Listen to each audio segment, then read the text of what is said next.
चांदोली कोयना धरणांच्या पाणलोट क्षेत्रात सतत कोसळणाऱ्या मुसळधार पावसामुळे धरणांमधून मोठ्या प्रमाणावर विसर्ग वाढवावा लागला होता।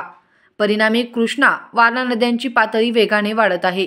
त्यामुळे सांगली पूरस्थितीच्या उंबरठ्यावर आहे। कृष्णा वारणा नदीकाठच्या गावांना सतर्कतेच्या सूचना दिल्या आहेत।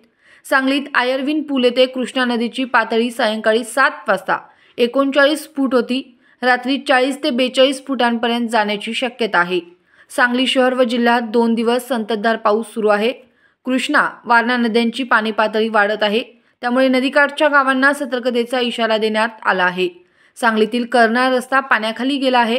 त्याचबरोबर सूर्यवंशी प्लॉट, मगरमच्छ कॉलनी या भागात देखील पुराचे पाणी शिरले आहे। विष्णुघाट येथील काही मंदिरे पाण्याखाली गेली आहेत।